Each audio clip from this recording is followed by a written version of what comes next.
পদবি নাই, আমি কর্মী জামাতে।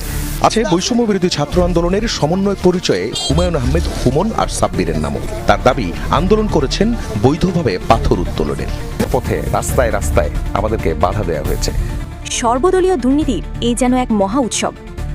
যমুনা টিভির বিশেষ অভিযান। অনুসন্ধান চালাতে গিয়ে হুমকির শিকার হন সাংবাদিকরা। আসার পথে রাস্তায় রাস্তায় আমাদেরকে বাধা দেওয়া হয়েছে।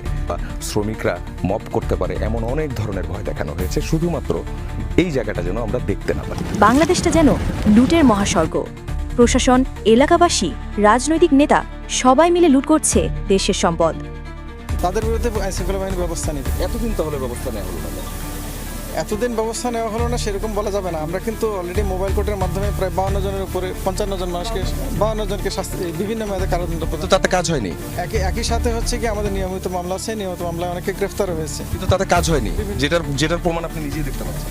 এবং আমরা যেই জন্য একটা কাজ হওয়া বলতে আপনি কি বোঝাচ্ছেন আমি জানি না। গত 17 বছরেও পাথর চুরি হয়েছে, কিন্তু সামনে আসতে দেয়নি পলাতক রাজনৈতিক দল। আওয়ামী লীগের যারা, তারা এখন পলাতক। ক্ষমতায় থাকতে টিলা থেকে পাথর তোলায় তারাই ছিলেন সবচেয়ে এগিয়ে। এই লুটপাট প্রশাসন কি ঠেকাবে? অভিযোগ, পুলিশই উল্টো চাঁদা তুলেছে পাথরবাহী ট্রাক আর ট্রাক্টরগুলো থেকে।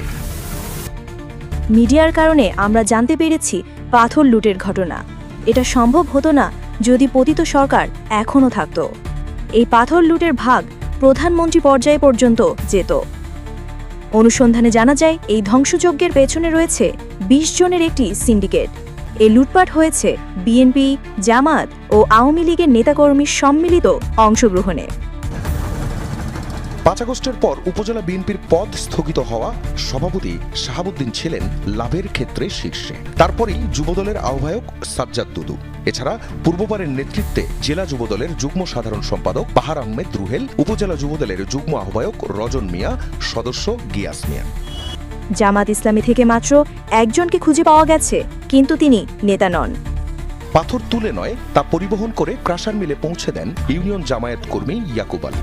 পদবি নাই, আমি কর্মী জামাতে। গাড়ি থেকে মালটা ক্রয় করে মেইলে বিক্রি করি, ফুটে 1-2 টাকা মানে লাভ, এটা কমিশন বলে।